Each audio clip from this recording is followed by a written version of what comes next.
परीक्षित नृप से गुण के, कहीं परीक्षित नृप से गुण के, गंगा तट संतन को चुन के, गंगा तट संतन को चुन के, ज्ञान विराग भक्ति युगनी की, आरती से भागवत जी की, करते पवित्र भावना की।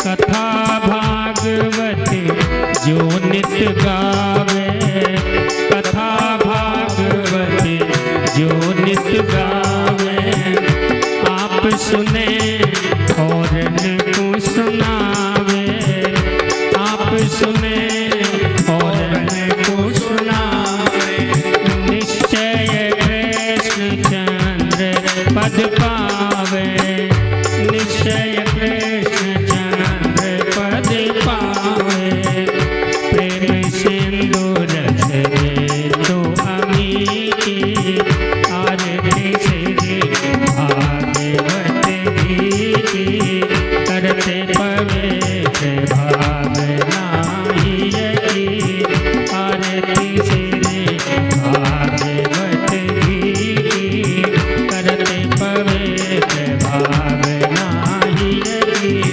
आरती श्री भागवत जी की, करते पवित्र भावना की, आरती श्री भागवत जी।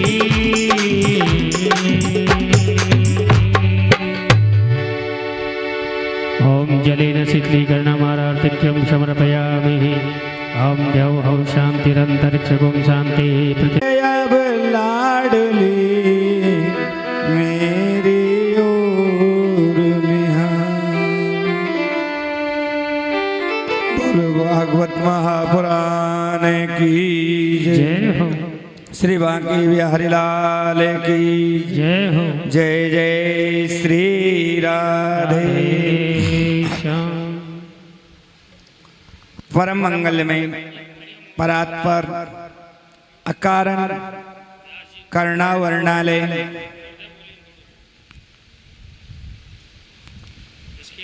भक्त वांछा कल्पतरु अनंत कोटि ब्रह्मांड नायक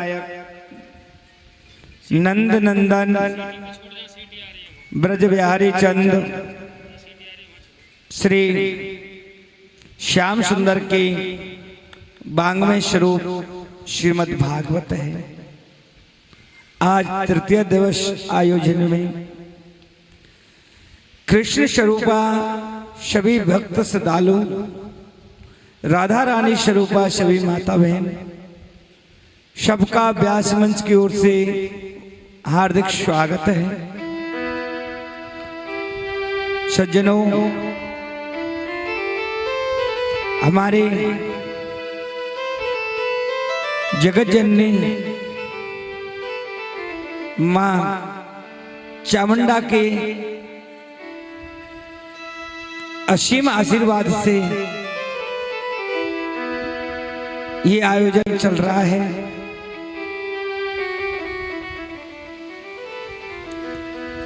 मां भगवती के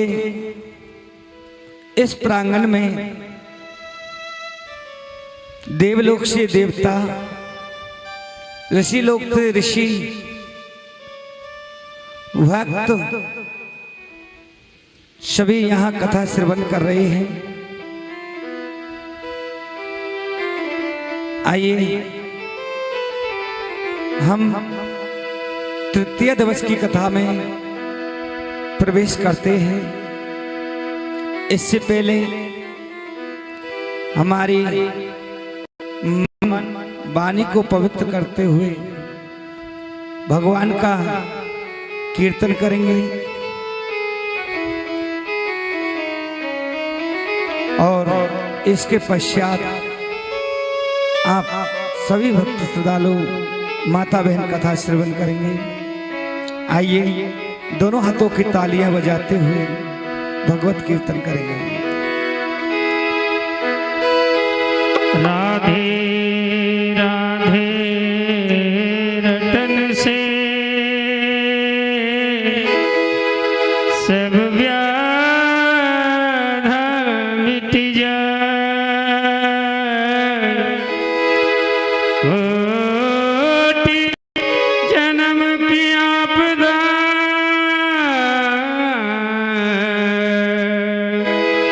राधा से जाए। बोलिए राधे रानी सरकार की जय।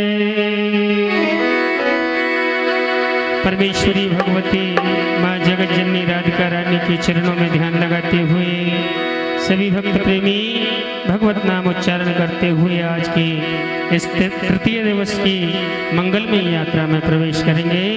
भगवान के चरणों में ध्यान लगाते हुए प्रार्थना करेंगे भगवती से, कब तुम कृपा करोगी राधे रानी,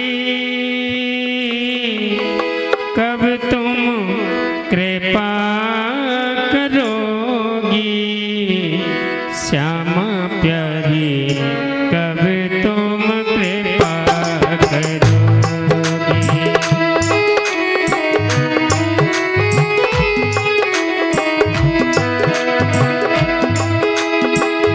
कब तुम कृपा करोगी राधे रानी, कब तुम कृपा करोगी श्यामा प्यारी, कब तुम कृपा करोगी मेरी महारानी, कब तुम कृपा करोगी।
कृपा करोगी राधे रानी।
वृंदावन बिहारी लाल की जय जय श्री राधे श्याम।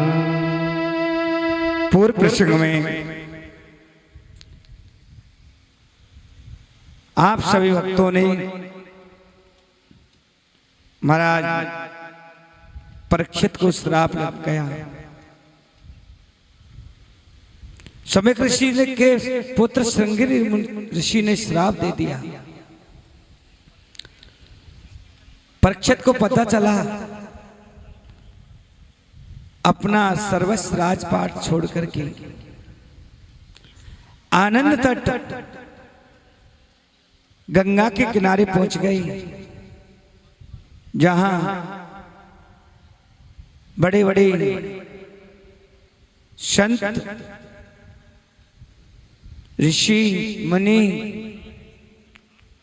सबके बीच में विराजते हैं। परीक्षित जी महाराज सबसे पूछ रहे हैं कि मरणासन व्यक्ति का क्या धर्म है, जल्दी जिसकी मृत्यु निकट हो उसे क्या करना चाहिए। उसी सभा के मध्य में आचार्य सुखदेव स्वामी पधारे और कहने लगे,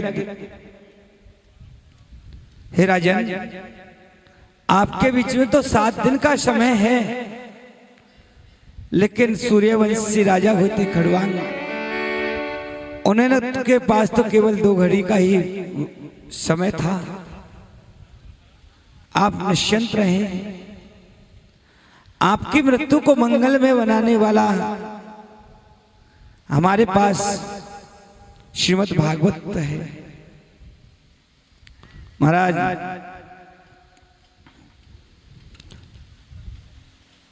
परीक्षित जी ने पूछा, महाराज भगवान किससे प्रसन्न होते हैं?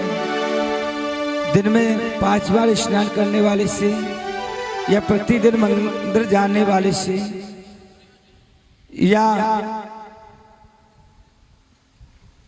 खोले दे करो तो बैठे ही रहो। आप ये बताएं कि भगवान या ऊंची बिरादरी वाले किससे प्रसन्न होते हैं? तो आचार्य सुखदेव स्वामी कहते हैं, राजन भगवान तो केवल भाव के भूखे होते हैं, किसी जाति पाति को नहीं मांगते, उनका तो एक ही रिश्ता है, भक्त और भगवान। अगर भगवान ऊंची बिरादरी को मानते तो विदुर जी के यहाँ छिलके क्यों खाते? मेरे कन्हैया विदुर के घर जाकर के स्वयं ने छिलके खाए। परीक्षित जी ने कहा, महाराज ये भगवान कैसे हैं, ये मुझे विस्तार से बताएं। आदर्श सुखदेव स्वामी कहते हैं, परीक्षित यदा तु राजा स्वसुतान साधुन पुष्यन् धर्म विनष्टेन दृष्टि। राजन पांडवों के साथ कौरव जब अन्याय कर रहे थे, लक्षागृह में जलाने का षड्यंत्र कर रहे थे, तब कौरवों के पिता धृतराष्ट्र के पास विदुर जी ने जाकर के कहा, राजन एक मंत्री होने के नाते, एक भाई होने के नाते, एक नागरिक होने के नाते मैं आपसे कुछ विनती करना चाहता हूं। महाराज कभी भी विष की बेलरी पर अमृत का फल नहीं लग सकता। विष की बेलरी कभी हरी भरी नहीं हो सकती। महाराज पांडव कमजोर नहीं है, आपका आदर करते हैं। जो आपका पुत्र है ना दुर्योधन, उनके साथ अन्याय पर अन्याय करे जा रहा है। मैं तो एक बात कहूं महाराज, अगर एक व्यक्ति को नष्ट करने से पूरा खानदान अगर सुखी हो जाए तो उसे नष्ट कर देना चाहिए। अगर एक परिवार को नष्ट करने से पूरा गांव सुखी हो जाए तो उस परिवार को नष्ट कर देना चाहिए। एक गांव को नष्ट करने से अगर पूरा राज्य सुखी हो जाए तो गांव को नष्ट कर देना चाहिए। राजन, अन्याय का पीछा छोड़ दो, दुर्योधन को समझाओ, दुर्योधन की बात मानो, पांडवों के घर को लक्षागृह में जलने से बचाओ, उनके साथ रहो, अन्याय को रोको। ये सब बातें विदुर जी धृतराष्ट्र से कर रहे थे, तभी दुर्योधन वहां आ गया। जैसे ही दुर्योधन ने महल में प्रवेश किया, क्यों रे दासी के पुत्र, तू मेरी कृपा से मंत्री पद पर मिला, मेरे विरुद्ध मेरे पिताजी को भटकाते हो, निकल जाओ यहाँ से। आज के बाद इस महल में प्रवेश नहीं करना अच्छी बात नहीं होगी। महात्मा विदुर कहा, बेटा मुझे तुझे कोई कष्ट देने का विचार नहीं है, मैं तो वो नीति युक्त बात कह रहा हूं। आज महात्मा विदुर मंत्री का पद त्याग करके परमात्मा के चरणों में जिनकी अनन्य श्रद्धा है, अपनी पत्नी को लेकर विदुर जी वन में चले गए और कर्ली वन में जाकर के पर्णकुटी बनाई, पत्नी के साथ पर्णकुटी में वास करने लगे। ओम नमो भगवते वासुदेवाय, इस मंत्र का जाप करने लगे।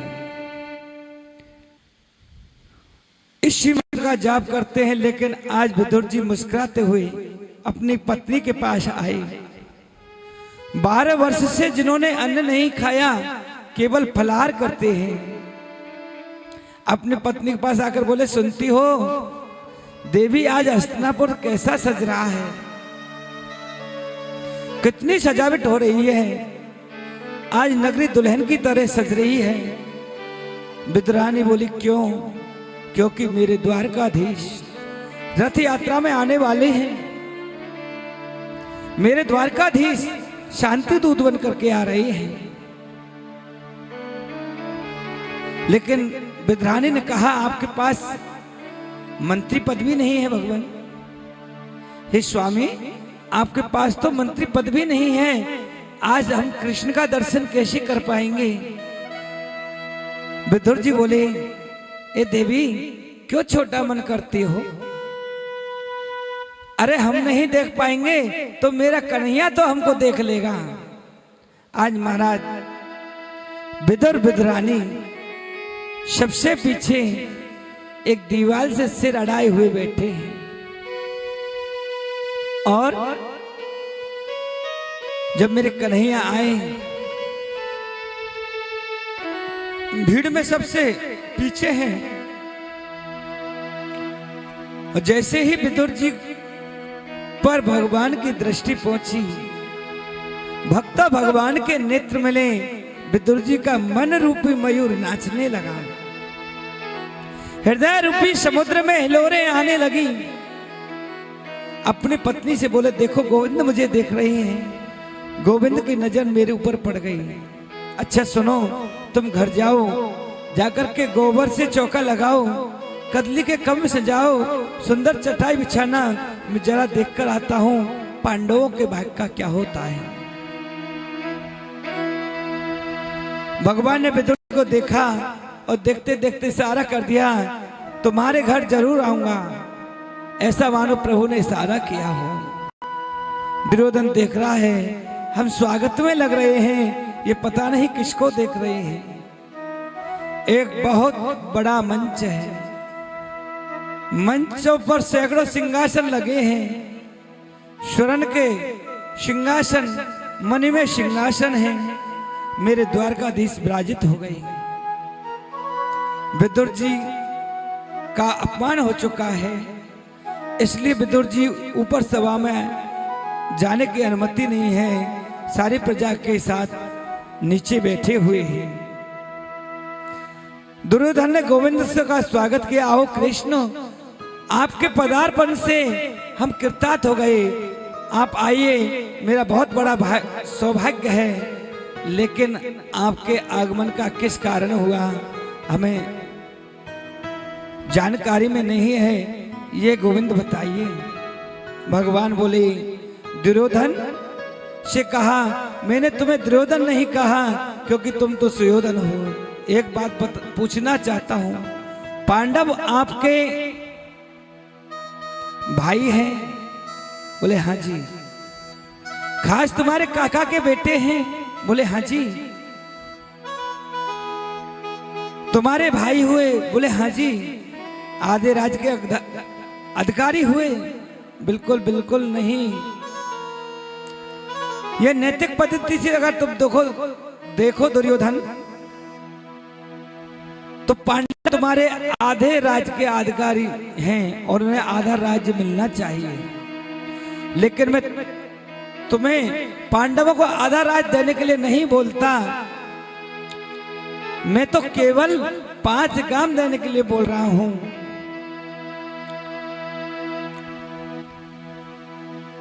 और उन्हें प्रसन्न करने का प्रयास करूंगा, यही तुमसे मेरा निवेदन है। तुरंत दुर्योधन तड़तड़ा कर खड़ा हो गया। भीष्म पितामह, द्रोणाचार्य, कृपाचार्य, धृतराष्ट्र बैठे हैं और बोला, सोए ग्रहेणे वा दास्यामि बिना युद्धेन केशव।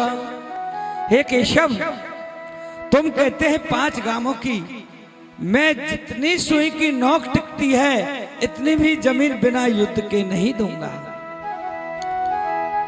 कन्हैया बोले, लाला, अब तक केवल नानी के यहाँ तेने युद्ध की कहानी सुनी होगी, युद्ध का परिणाम नहीं देखा।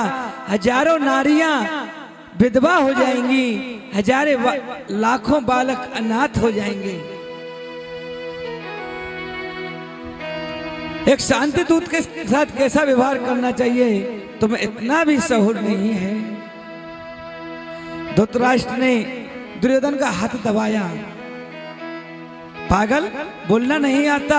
तुरंत दुर्योधन ने हाथ जोड़ करके कहा, क्षमा करना कन्हैया, बचपन से उद्दंड हूं,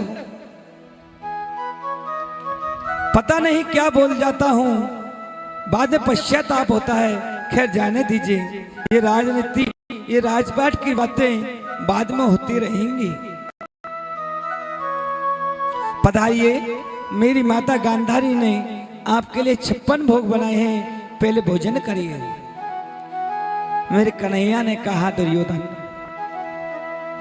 भोजन केवल 2 परिस्थिति में होता है, खाने खिलाने वाले का भाव हो और खाने वाले को भूख हो। दुर्योधन, आपका भाव नहीं है और मुझे भूख नहीं है। और उतर करके भगवान विदुर के यहाँ चलती है और कहने लगे, आज मैं कहीं भोजन नहीं कर सकता, मेरा निमंत्रण तो विदुर जी के यहाँ है। और विदुर जी ने सुना मेरे यहाँ निमंत्रण, विदुर जी सीधे खड़े होकर के बाजार की ओर गई। इधर कन्हैया रथ से उतर करके विदुर जी के यहाँ गई। विद्रानी स्नान कर रही है और जैसे ही जाकर के विदुर जी के द्वार पर भगवान पहुंचे और भगवान ने आवाज लगाई, काकी द्वार खोलो ना। और जैसे ही मेरी कन्हैया की आवाज सुनी, आहा, विद्रानी विभोर हो गई। जो वस्त्र ऊपर पहनना था वो नीचे पहन लिया, वस्त्र पहनना भी भूल गई, इतनी विभोर हो गई।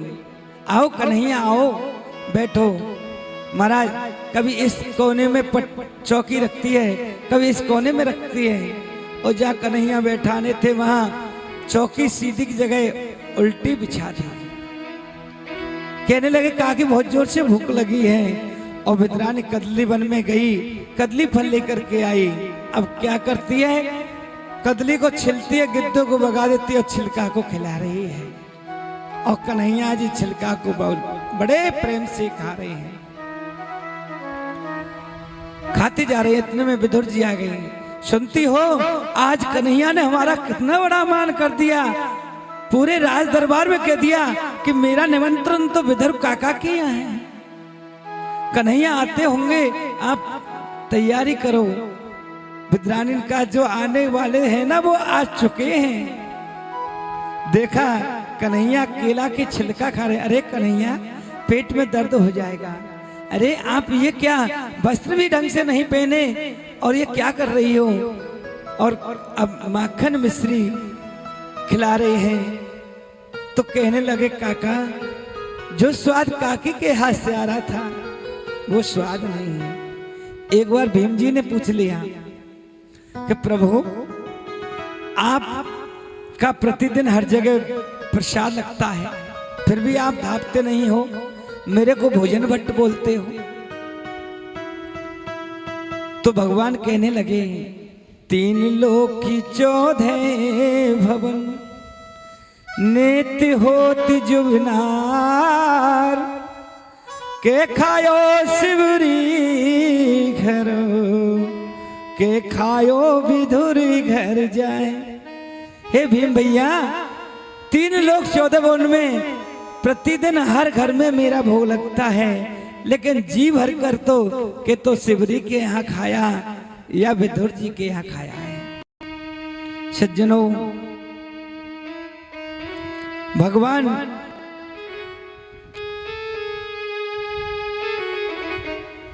ने खूब समझाया, दुर्योधन नहीं माना और विदुर जी महाराज के यहाँ बड़े प्रेम से छिलके खाए। जो कि भगवान कहते हैं कि भाव का मैं भूखा हूं, भाव ही मेरा सार है, जो भाव से मुझको भजता उसका बेड़ा पार है। भगवान केवल भाव के भूखे हैं। और तुलसीदास बाबा लिखते हैं कि राम ही केवल प्रेम प्यारा, जान लहे कोई जानन हारा। राम ही केवल प्रेम प्यारा, राम ही केवल प्रेम प्यारा, जान ले को जाननहारा, जान ले को जाननहारा, राम ही केवल प्रेम प्यारा, राम ही केवल प्रेम प्यारा, राम ही केवल प्रेम प्यारा, जान ले को जाननहारा, जान ले को जाननहारा।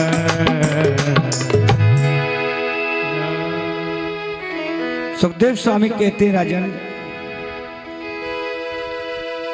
यदि परमात्मा बरादरी देखते हैं तो विदुर के घर जाकर के छिलका क्यों खाते हैं।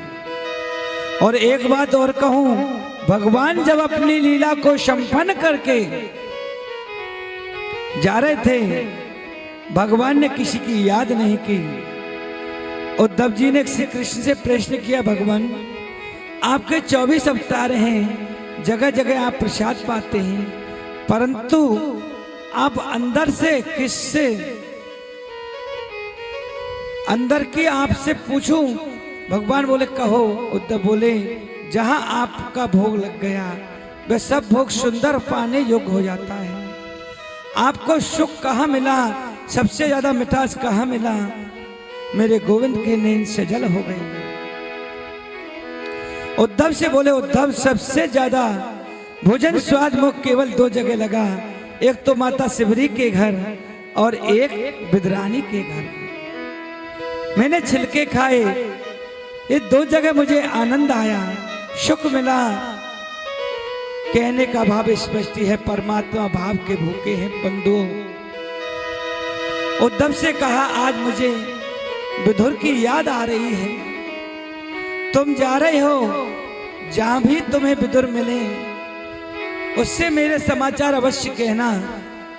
और मेरे मन की भावना है, आज उद्धव भगवान अपने आज्ञाबद्ध होकर के उद्धव को मार्ग में सरस्वती के किनारे विदुर जी से मिलना हुआ।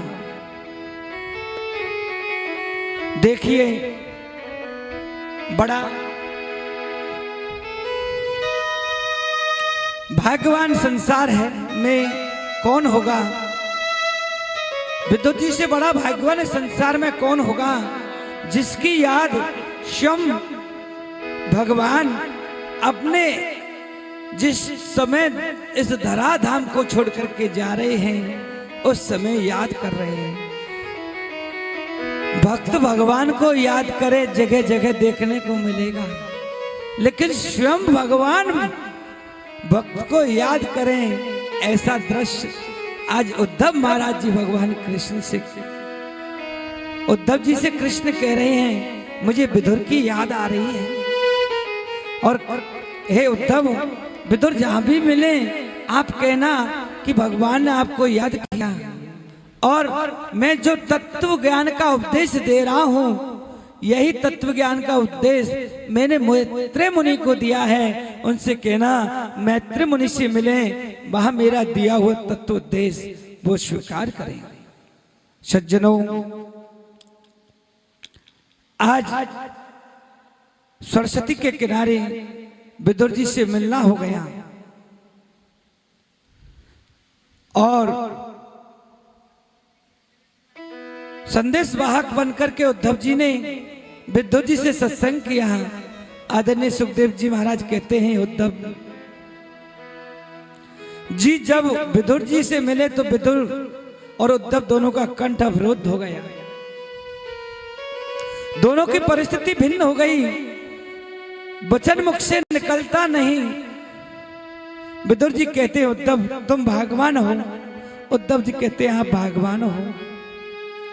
कृष्ण जी की बाल लीलाएं, कृष्ण जी की दिव्य किशोर चरित्र विदुर जी को सुनाया, और सुना करके विदुर जी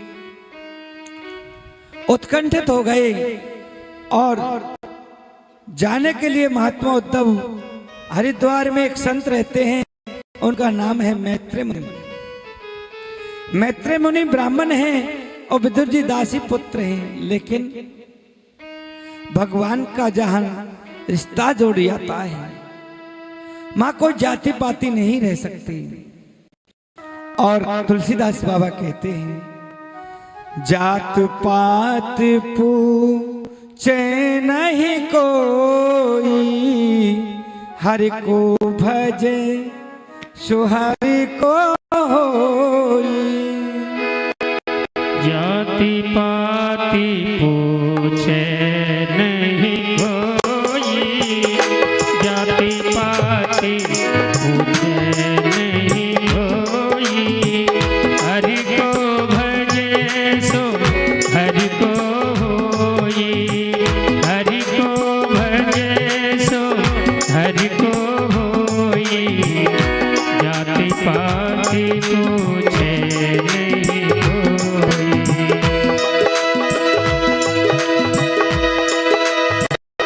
कह रघुपति सुन भामनी बाता,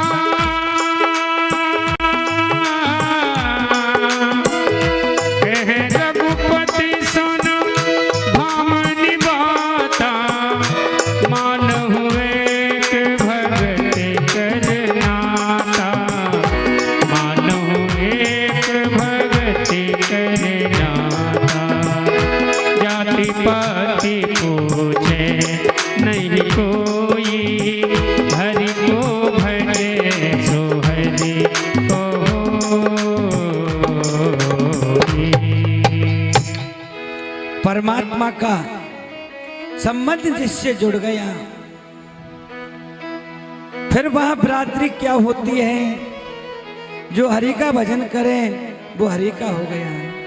मैत्रेय मुनि ने दौड़कर विदुर जी को अंक में भर लिया। सुखदेव स्वामी कहते हैं, राजन, मैत्रेय मुनि बोले, आज इस गरीब ब्राह्मण कुटिया को आप जैसे संत का आगमन से कुटिया को पवित्र कर दिया है। विदुर जी ने कहा, भगवान, मैं शास्त्रों पर शंका नहीं करता, शास्त्रों पर कभी कुतर्क नहीं करता। कुतर्क करना अपराध है, किंतु हमारी जानकारी के लिए जिज्ञासा करना अपराध नहीं है। मैं जानना चाहता हूं कि सारी सृष्टि परमात्मा क्यों बनाता है। आज मैत्रेय मुनि ने विदुर जी के लिए सृष्टि का वर्णन सुनाया और कहा कि जब इस सृष्टि पर कुछ नहीं था, केवल जले ही जल था, तब उस परमात्मा ने, उस परम ब्रह्म ने को विचार आया कि मैं एक से अनंत हो जाऊं। महाराज, इस जल में सोने का अंडा बनकर के घूमने लगे और घूमते घूमते उसी जल में भगवान शेष प्रकट हो गए। उस शेष पर मेरे भगवान पूर्ण ब्रह्म परमात्मा का प्रकट हो गया, जो नारायण कहलाए। बोल नारायण भगवान की जय। जो भजे भजे हरि को सदा, जो भजे हरि को सदा, सोई परम पद पावेगा,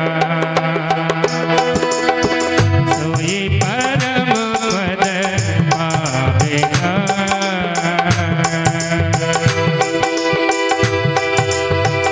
भजे भजे हरि को सदा, हरि को सदा,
दिल के दर्पण को सफा कर दूर कर अभिमान को, खाक हो गुरु के चरण में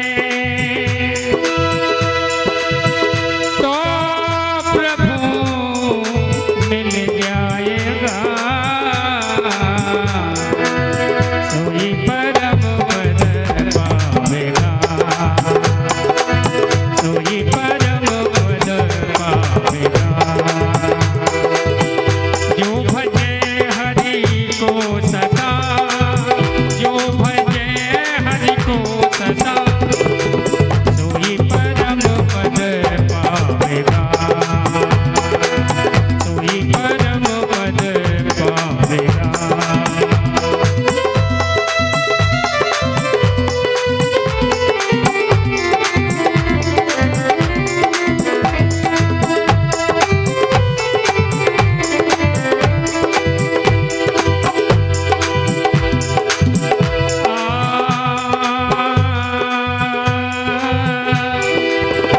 छोड़ दुनिया के मजे,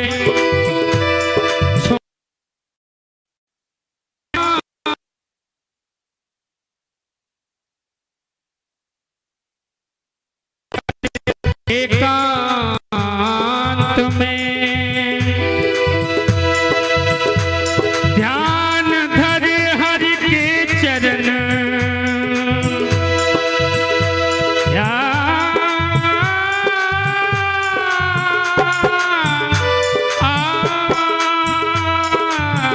धर हरि के चरण।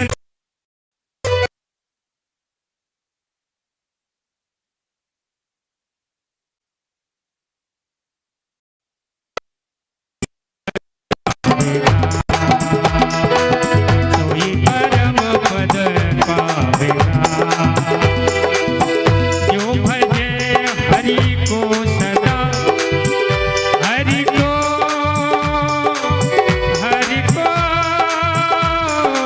सदा, हरि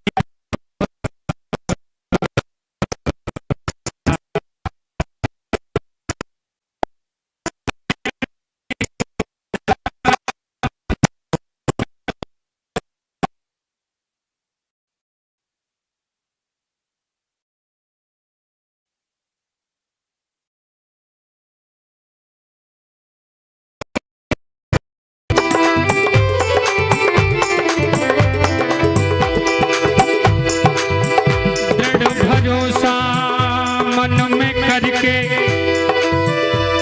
दृढ़ भरोसा मन में करके, जो जपे हरि नाम को, हरि नाम को, कहता ब्रह्मानंद, कहता ब्रह्मानंद, ब्रह्मानंद बीच समाएगा। सोई परम पद पावेगा, सोई परम पद पावेगा। जो भजे हरि को सदा, जो भजे हरि को सदा, हरि को सदा, हरि को सदा, हरि को सदा।